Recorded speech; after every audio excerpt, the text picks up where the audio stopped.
The old fisherman sat on the worn dock, his gnarled hands expertly mending a frayed net. The sun hung low in the sky, painting the waves with gold, while a young man named Daniel stood beside him, fidgeting impatiently. "Grandfather, I don't understand why you insist on doing this by hand," Daniel said, watching the slow movements of the elder's fingers. "You could just buy a new net. It would save time." The old man smiled but did not look up. "And what would I do with the time I saved?" he asked. Daniel scoffed. "Anything else. Something more useful. Something that actually matters." The fisherman finally lifted his gaze, his deep-set eyes reflecting the endless sea. "And what is it that matters, Daniel?" Daniel shifted uncomfortably. "Success. Money. Comfort. I don't want to struggle my whole life like you have. I want things to be easier." The old man chuckled, tying another knot with steady hands.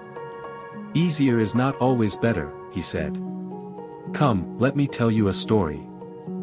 Daniel sighed but sat beside his grandfather. The old man rested the net on his lap and looked out over the water. "Many years ago, when I was young like you, I too wanted an easier life.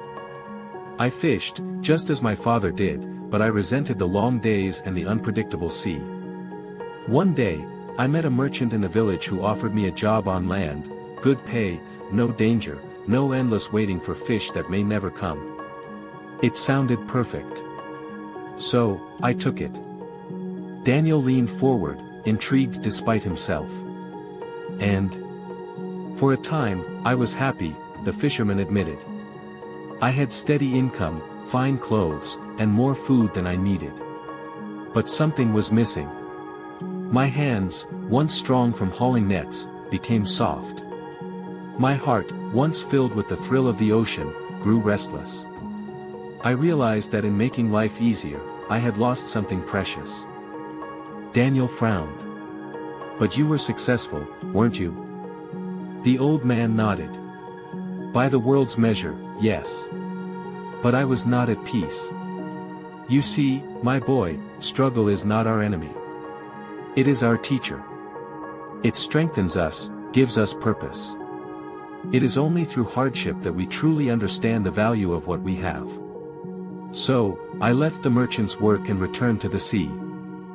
Daniel looked at the net, now fully mended, and traced its rough edges with his fingers. "But wouldn't it have been easier to stay?" "Perhaps," the fisherman said. "But an easy life is not always a fulfilling one. You see, a fish that grows strong in the wild fights hard to survive.